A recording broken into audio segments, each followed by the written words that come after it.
SI kita yang kedua, kita belajar tentang dampak sosial informatika ya. Yang pertama adalah sejarah perkembangan komputer, yang kedua adalah tentang bentar lagi ya. Yang kedua adalah tentang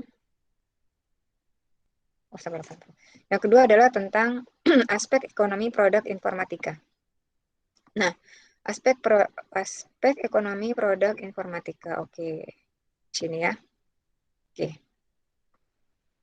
Nih, kemarin kamu sudah belajar tentang sejarah perkembangan komputer. Kamu udah tahu nih produk informatika itu apa aja sih? Familiar kan dengan gambar yang ada di monitor? Pernah menggunakan? Pernah nggak? Bu. Oke ya. Produk-produk informatika ini ternyata untuk bisa muncul seperti ini, ternyata punya sejak kita harus melihat bahwa ada sejarah perkembangan komputer di belakangnya, ya.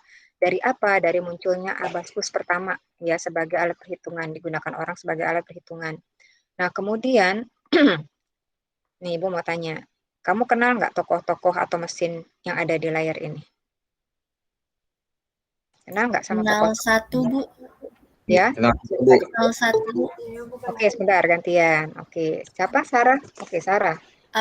Aku kenal Alan Turing. Oke, Alan Turing yang sebelah mana berarti, Sarah? Yang paling kanan, Bu. Oke, ya, siapa itu Alan Turing? Pembuat Mm-mm. mesin pemecah kode Enigma. Iya, di mana tuh ceritanya? Perang Dunia Kedua, Bu. Oke, Sarah. Oh, Sarah Verin. Kok nggak ada ya? Kamu kelas 10A kan? Iya, Bu. Nomor 3, absen 33, Bu.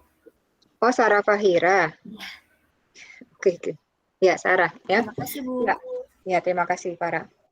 Mesin Enigma ya, Alan Turing. Kalau kamu nonton kemarin videonya, Ibu udah kasih ya. Berarti Sarah nonton nih, tahu ya. Oke, Alan Turing adalah penggagas untuk mesin model komputasi. Jadi, komputer yang kita pakai sekarang ini adalah hasil pemikiran beliau nih. Ya, dia juga yang mengembangkan konsep artificial intelligence, kecerdasan buatan. Keren banget kan? Bayangin tahun berapa tuh dia, ya. Sampai sekarang konsep AI ini berkembang terus-menerus. Nah, kemudian siapa lagi selain Alan Turing? Saya Oke, Rivaleska. Ada Barizmi Sebentar. Rivaleska, oke, silakan. Ya, itu penemu aljabar dan angka nol. betul ya. Al-Khawarizmi, oke, dia adalah penemu konsep algoritma. Apa sih Bu konsep algoritma? Konsep algoritma adalah konsep komputer yang akan kita gunakan. Jadi kamu nanti akan belajar pemrograman sedikit aja ya. Nah, itu adalah untuk belajar pemrograman, kamu menggunakan bahasa pemrograman apapun, kamu hanya perlu satu kuncinya, kamu memahami algoritma. Ya, nah ini beliau nih. Oke, tadi Rivaleska. Ada lagi yang mau menjawab? Oke, nah Ibu tidak ada. Iya, Ibu tidak ada tes pilihan ganda ya. Jadi semuanya kamu nilai kamu tambahan untuk memperbaiki nilai di sini tempatnya. Oke, tadi siapa? Diandra. saya, Bu. Sama Nakita juga, tapi Nakita duluan nggak apa-apa, Bu. Oke, Nakita. Oke, silakan Nakita.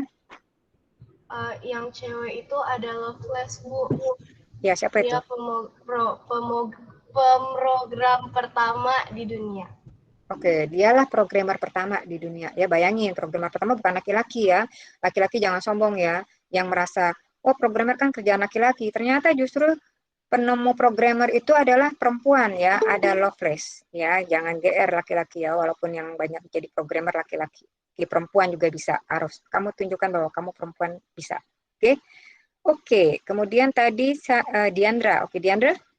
Yang paling kiri itu Charles Babbage. Dia bapak komputer modern, penemu mesin hitung, penemu difference engine kalau nggak salah, Bu. Ya, betul. Charles Babbage ya. Jadi dia merancang mesinnya, kemudian cara menggunakannya dengan konsep algoritma itu adalah ada Lovelace yang membantu untuk membuat programnya itu ada Lovelace, walaupun mesinnya kemudian tidak bisa diimplementasikan atau dibuat ya. Karena pada saat itu butuh dana yang besar. Oke, yang berikutnya adalah berikutnya adalah kemarin ya, ini tentang Alan Turing. Ya, ini ceritanya menarik banget ya, apalagi Ibu juga baca bukunya nih, bagus. Nah, yang berikutnya sekarang, Kita masuk ke materi dampak sosial informatika yang kedua. Kalau kemarin sejarah perkembangan komputer, yang kedua adalah aspek ekonomi produk informatika. Nah, ini adalah produk informatika. Kira-kira produk informatika mana yang kamu pahami ya? Di gambar ini, yang mana yang disebut produk informatika? Amazon, Bu. Ya, Amazon, Christian. Apalagi? Amazon tuh punyanya siapa ya? Terus dia ngapain ya? Chef, kalau salah Amazon punya Jeff Bezos kan? Jeff Bezos kan, Bu? Amazon. Ya, Jeff. betul, James Bezos. Oke. Ya, tempat itu kan jual beli online barang. Oke ya. Awalnya dia adalah retailer buku ya. Dia buku dia awalnya. Amazon itu buku. Tapi kemudian dia ekspansi usaha, kemudian dia menjadi retail ya. Dia menjual banyak barang. Oke, kemudian apalagi? Tadi Christian bilang Amazon. Nanti kalau waktu Ibu selesai kasih tahu ya. Kemudian siapa lagi yang mau jawab? Kalau saya Bu lagi. Ada yang?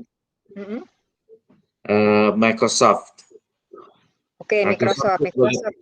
Itu adalah sebagai inti dari kalau mau komputer ya. Kalau Microsoft bisa adanya Microsoft Word, Microsoft PowerPoint, Excel dan sebagainya, Bu.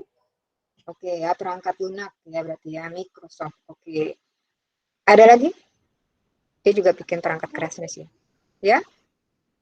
Facebook, Bu, sosial media. Iya, Facebook, sosial media ya, kemudian Google, kemudian kalau Apple dia juga ada Apple, dia perangkat keras. Oke. Nah, ini adalah perangkat keras dan perangkat lunak. Ya enggak. Jadi tadi kalau kita balik ke komputer, kenapa kita perlu tahu sejarah komputer ya? Pada zaman dulu komputer itu digunakan hanya di lembaga-lembaga militer. Nah, tapi kemudian berkembang komputer digunakan di rumah-rumah. Nah, ketika komputer digunakan di rumah-rumah, maka dia mendorong banyak orang untuk belajar, ya enggak? Ya kan?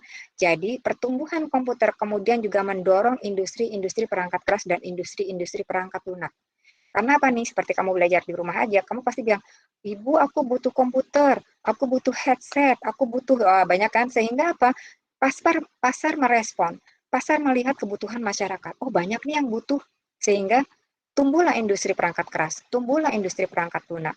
Kenapa industri perangkat lunak juga ikut tumbuh, Bu? Karena ketika komputer digunakan di rumah-rumah, banyak pemuda-pemuda yang kreatif, yang inovatif, kemudian mereka mengutak-atik komputer dan akhirnya menciptakan banyak sekali perangkat lunak.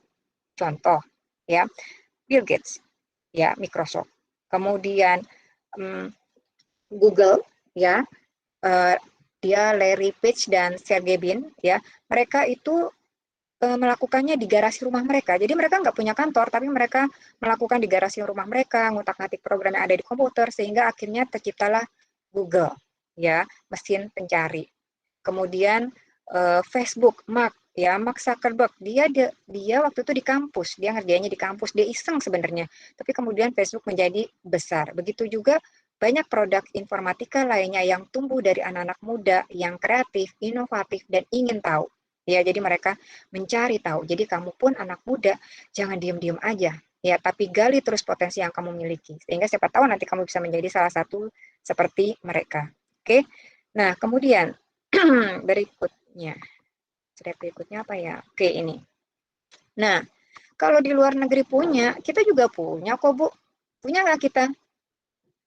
Punya. Ya. Siapa aja di sini yang kira-kira yang mana nih yang Indonesia punya? Gojek, Bu. Ya. Terus? Matahari, Ya. Bluebird. Apa? Christian? Bluebird. Oke, produk informatikanya aja dulu. Sebutnya produk informatikanya aja dulu.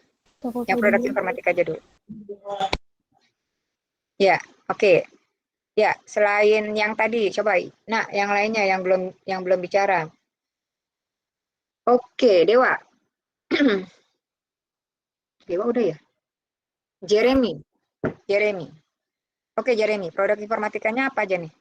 Ada nggak nih Jeremy? Oke, Jeremy. Ada kok nih 37. Jeremy ada nggak nih? Mana produk informatikanya di sini, di layar ini, kira-kira? Jeremy? Juan bisa sebut nggak? Yang mana yang disebut produk informatika? Juan. Ini ada tapi nggak ada suaranya, berarti nggak absen lagi. Iya, Bu. Ya, coba. Dari mana kamu?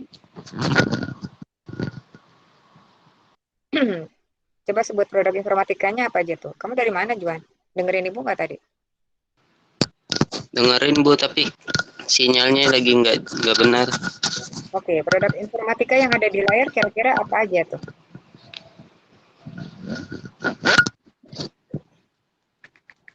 Apa, Juan?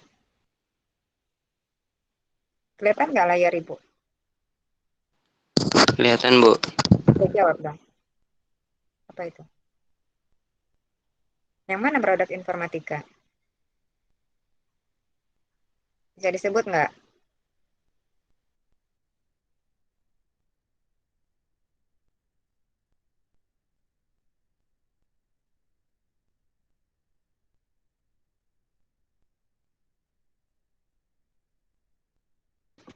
Juan?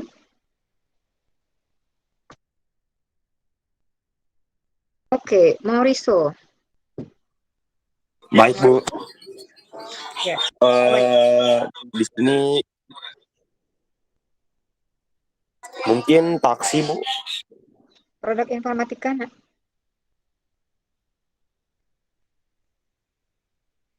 Oke, Edgina.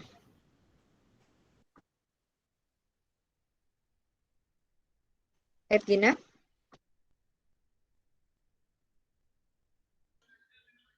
Ya, Bu.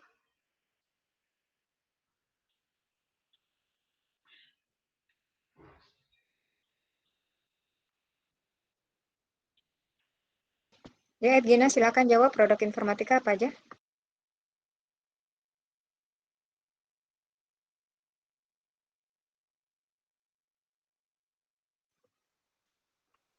Oke, Glory.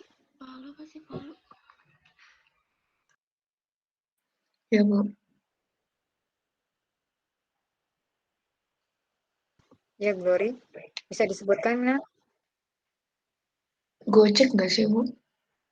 Ya, apa lagi? Shopee, Tokopedia. Ya, betul ya. Produk informatika, ya terima kasih Glory. Produk informatika yang ada di layar itu dia tuh, ya, yang kamu familiar. Gojek, Shopee, dan Tokopedia. Nah, sekarang, yang mana yang punya orang Indonesia? Siapa yang bisa jawab? Saya, Bu, Dewa Monangan, Bu. Oke, Dewa. Saya, Bu. Oke, Yang Dewa. punya orang Indonesia Gojek, Bu. Iya, Gojek dengan siapa? Dewa. Dengan Tokopedia mungkin, Bu. Ya, Tokopedia. Ya, kalau Shopee punyanya orang Malaysia atau nggak salah. Oke, ya. Nah, sekarang, kenapa Ibu menyandingkan taksi Bluebird dengan Gojek ataupun Shopee dengan Matahari? Oke, nah sekarang, yang di sebelah kiri, taksi Bluebird dan Matahari ini adalah perusahaan konvensional, ya, atau disebut juga dengan perusahaan incumbent, ya, perusahaan-perusahaan konvensional, ya. Tetapi yang di sebelah kanan Ibu, ya, Gojek, Shopee, dan Tokopedia ini adalah perusahaan-perusahaan teknologi, ya, atau disebut juga dengan startup. Oke, perusahaan-perusahaan teknologi, perusahaan yang memanfaatkan teknologi untuk kegiatan bisnis mereka. Nah, sekarang kita akan lihat bedanya. Bedanya perusahaan konvensional dengan perusahaan teknologi. Kalau dulu orang mau usaha, ya, dia harus punya modal yang besar. Ya enggak? Karena apa? Modal besar dia gunakan untuk membeli armada, membuat gedung, ya enggak? Mempunyai meng-hire karyawan, ya, seperti itu. Jadi harus punya modal yang besar baru bisa bikin perusahaan. Bluebird, begitupun Matahari, ya. Coba kamu perhatikan, Bluebird poolnya banyak, armadanya banyak. Sekarang kita lihat di sebelah kanan, Gojek. Gojek punya armada sendiri enggak? Punya enggak? Gojek punya armada sendiri? Tidak, Bu. Ya. Ya. Punya, Bu. Iya, Gojek tidak punya armada sendiri, tetapi dia memberdayakan orang lain yang mempunyai kendaraan ataupun yang mempunyai resource, ya, untuk mereka berdayakan. Jadi dia memberi kesempatan kepada orang lain nih, misalnya kamu, Bu, aku punya motor, tapi motor itu aku pakai hanya untuk ke sekolah, selebihnya kosong. Ya enggak bermanfaat kan ya, enggak ada sisi ekonomisnya, ya enggak, ya kan? Tetapi ketika kamu berpikir, kenapa ya lagi pas nganggur, kenapa nggak aku pakai aja nih untuk untuk daftar di Gojek. Jadi aku bisa pakai dan menghasilkan manfaat, menghasilkan keuntungan juga buatmu, iya nggak? Iya kan? Kamu memanfaatkan resource yang tidak terpakai pada waktu-waktu senggang. Oke, ya pada waktu kamu ke sekolah kamu pakai, tapi udah selesai itu kosong tuh Bu, motor nganggur aja di situ. Nah daripada diem aja, mendingan aku pakai. Iya nggak? Buat nganterin barang atau apa, aku dapat penghasilan. Iya nggak? Ada nilai ekonominya di situ. Oke, ya. Jadi perusahaan-perusahaan teknologi tidak perlu mempunyai aset sendiri dan tidak perlu modal yang besar. Contohnya gimana, Bu? Kamu misalkan ingin usaha, misalnya aku pintar masak nih Bu, aku pintar masak deh pokoknya. Tapi aku pengen usaha. Apakah aku harus beli restoran ya Bu? Aku harus punya counter. Harus nggak? Enggak. Harus juga, Bu. Iya, enggak. Ya, kamu cukup bilang, taruh di Instagram, bikin kamu kue-kuehmu, kamu pajang, terus kamu tinggal bilang, siapa yang mau kita buka loh yang berminat untuk beli, dan kamu tidak perlu menyediakan istilahnya tidak ada barang yang basi. Karena apa? Karena kamu akan membuat sesuai pesanan. Kamu bisa stok di rumah, tidak harus menyewa gedung. Iya enggak? Ya, itulah keuntungannya produk-produk digital. Oke. Nah, kemudian, bukan 40 ya, bentar lagi, Bu. Nah, sekarang kemudian kamu lihat Gojek itu setiap saat ada diskon. Kira-kira dari mana? Kira-kira dia menguntungkan nggak sih? Si perusahaan itu untung nggak sih? Si Gojek untung nggak sih? Untung, Bu. Dari mana dong kamu bilang untung, Christian? Ya untungnya ya pertama secara uang kalau nggak salah, Bu. Dari mana kamu melihat bahwa Gojek untung? Oke, Muhammad Dava, silahkan. Dari mana kamu tahu Gojek untung? Oke, Dava, silahkan. Baik Bu izin jawab, menurut saya kalau misalnya Gojek kasih kayak promo atau diskon itu untung, dari keuntungan itu kan makin banyak orang-orang yang pengen pakai, misalnya juga ada orang yang sebelumnya belum pernah pakai Gojek jadi tertarik. Nah, dari ketertarikan itu kalau misalnya makin banyak pengguna, mungkin makin banyak investor yang lebih menarik Bu buat investasi di Gojek. Oke, good, Dava. Ya, dari mana kamu bisa melihat perusahaan teknologi itu untung adalah dari jumlah orang yang mendownload, dari jumlah orang yang menggunakan aplikasi tersebut. Ya enggak? Itulah yang disebut valuasi. Oke, kalau misalnya perusahaan konvensional seperti Matahari atau Taksi, lihat keuntungannya dari mana? Dia menghitung setiap periode berapa yang masuk gitu ya. Hitungan seperti yang kamu ketahui, keuangan, bagaimana kamu menghitung keuangan, umumnya seperti itu. Tapi perusahaan digital, bagaimana melihat bahwa perusahaan ini dia punya nilai yang besar, punya nilai yang tinggi, nilai valuasinya besar. Seperti Gojek, nilai valuasinya itu di atas 1 miliar ya. Dia punya nilai yang besar sekali, sehingga dia disebut dengan masuk ke dalam status unicorn. Karena apa? Jumlah orang yang menggunakan aplikasi tersebut sangat banyak. Oke, waktu Ibu udah habis. Ibu lanjutkan minggu depan aja ya. Terima kasih Bu pelajarannya, Bu, materinya. Kenapa, Nak? Terima kasih atas memberi materi ini, Bu. Oke, terima kasih sama-sama, Christian. Oke deh, minggu depan kita satu kali lagi aja ya. Oke, nah Ibu akhiri sampai di sini. Tolong dibuka dulu, kita foto bersama. Oke. Yuk, nyalakan. Oke, 1, 2, 3. Padahal Ibu udah nge-put ya materinya, ternyata nggak bisa. Oke, nggak apa-apa. Ya baik, nah terima kasih Ibu akhiri sampai di sini. Tolong dibaca ya, tolong dibaca tugasmu. Nanti Ibu kasih ya yang buat besok. Baca dulu aspek hukum ya Nak. Jadi nanti minggu depan Ibu bisa bahas dengan aspek ekonomi yang kurang. Oke, Ibu akhiri sampai di sini. Wassalamualaikum warahmatullahi wabarakatuh. Selamat siang. Terima kasih Bu. Terima kasih Bu. Terima kasih Bu. Terima kasih Bu.